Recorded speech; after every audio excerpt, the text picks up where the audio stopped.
We have to talk about the video that just dropped today. The Pooh Shiesty, Gucci Mane situation with a guy with a gun where they're basically forcing him to say that he's no longer signed in 1017. You dropped this dumb. Yeah. Bro, let them know it's a done deal. It's a done deal. Let them know you dropping me. I drop you. No, say it. Pooh Shiesty dropped from 1017. You said you want to be dropped, you dropped. I can't believe someone actually pulled out a camera and filmed that. He wanted that recorded. They doing this to show other people we did this to him. All this was recorded to show other people, look how we got this bitch ass nigga. It's like, even in that video, he's still looking for validation and affirmation from somebody. Now Gucci probably own everything, forever. Yeah, I think Glorilla got a new song with Pooh Shiesty out. That's going to Gucci's pockets right now. Yeah. Do you think he'll get life for something like this? I think his arrogance, his bravado-ness, and then one guy saying, you're not going nowhere. False imprisonment, kidnapping. That's kidnapping. Yeah. That's another charge. A gun in the picture, it's the feds, kidnapping, relevant conduct. You got violence before this. We got your failed drug test. Yeah. And you're with the ankle monitor the whole time. Whip an off-duty police officer outside the door. Right. The bravado-ness and the brazenness of this is what's gonna make them go up there rather than down here with sentencing. He goes down in history as the biggest crash out ever. Pooh Shiesty might be the dumbest street rapper of all time. And Gucci Mane might have just made the best trade of his entire life, financially speaking. We're splitting this two ways, the crime and then the music business angle that's actually wild once you trace it. Let's start with the crime. Shiesty is alleged to have robbed Gucci Mane and held him at gunpoint to negotiate getting out of his contract. New documents have come out and they're slowly leaking the details. According to the filing, Shiesty wasn't satisfied with just getting the written contract release. He wanted it on video too, so Big 30, Wright Jr., recorded Gucci on his cell phone stating that Shiesty was being dropped from 1017. Think about that for a second. They got consent footage of him signing the release, which also doubles as video evidence of the crime itself. While that was happening, co-defendant DeMarcus Glover allegedly blocked the studio door, holding a Draco so nobody could leave. Then came the security guard's letter to the judge. Gucci's security guard, a retired police officer, wrote directly asking that Shiesty be denied bond, citing fear for himself and his family. He pointed out that Shiesty knew he was a retired cop and went after him anyway, which says a lot about how little this man considered the consequences. He wrote that he's the only victim living in Texas and is genuinely afraid of Shiesty's reach if he gets released. He raised the obvious concern. These alleged crimes happened while Shiesty was already on government-monitored release, so what exactly stops him from doing something worse if given another shot? He specifically worried about witness intimidation, about Shiesty or someone connected to him trying to make sure a testifying witness doesn't show up. He described watching cars pass his house since the incident, worried someone might come for him or his family. That fear is genuinely understandable, even if Shiesty probably isn't conniving enough to pull off something that calculated, but it's also not out of the realm of possibility, because this isn't his first time doing something reckless directly in front of law enforcement.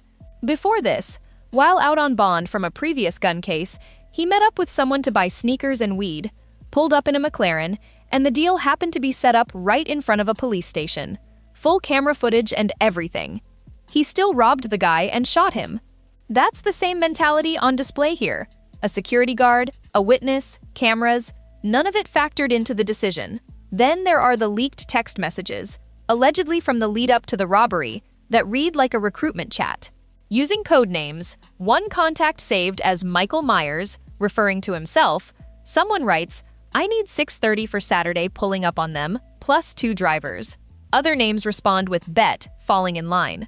Someone else, believed to be Big 30, is asking who's coming, getting details locked in 3 days before the incident. At one point, they add another contact to the chat, someone whose role appears to be circling back on people connected to the case, including, troublingly, around the same time the retired officer's name comes up as a witness.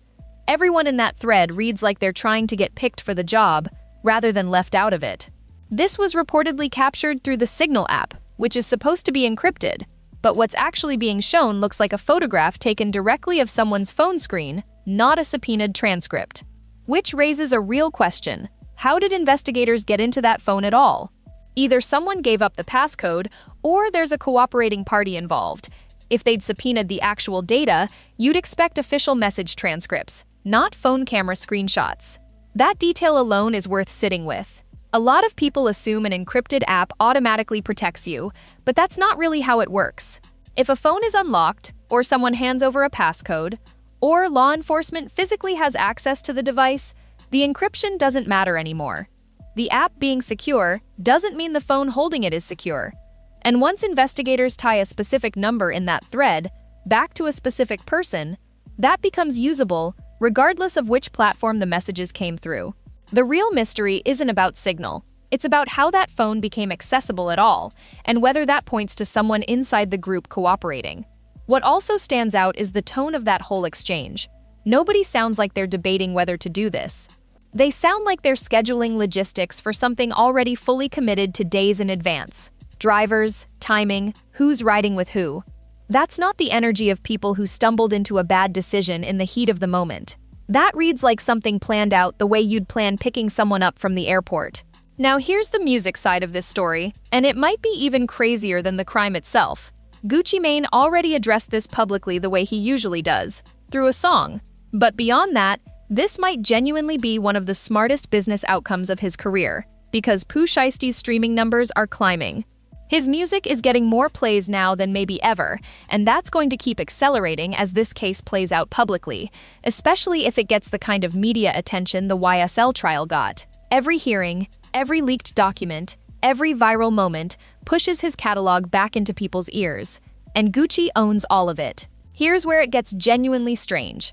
Last week, before any of the robbery details came out, Shiesty had managed to get a song released with Glorilla, recorded and apparently leaked just 2 days after the incident. The timing lines up with reports that Shiesty had been trying to get out of his 1017 deal, specifically to sign with Yo Gotti's CMG. That clearly didn't happen the way he wanted. But the song leaked anyway, then went quiet for months with no further movement. When it finally officially released, it dropped under a profile called Shy Glow, a joint name for Shiesty and Glorilla, distributed almost independently, not through any major label pipeline. That was the first red flag that something was being routed around the usual channels. Now the song has been re-released properly as an official collaboration between Glorilla and Pooh Shiesty, distributed under 1017 and Atlantic, Gucci's own distribution setup, alongside CMG and Interscope, since Glorilla is signed to Gotti's label. For that release to happen at all, Gucci had to personally sign off on it, which confirms Shiesty is still technically signed to him. Gucci and Yo Gotti have had their own history of tension, so the fact that this collaboration cleared at all suggests some kind of business understanding between them now. And from a pure business standpoint, it makes sense why Gucci would allow it. He's likely looking at the math plainly. This artist is facing serious time, possibly a decade or two given the witness involved is a retired police officer, and realistically, Gucci may never work with him again in any meaningful way. So instead of sitting on an asset that goes nowhere, he clears the release and the label collects. Think about it from his position. He's already lost the artist as a working relationship. There's no future studio sessions, no tour, no next album cycle to plan around. What's left is a catalog and whatever paperwork ties Shiesty's name to 1017.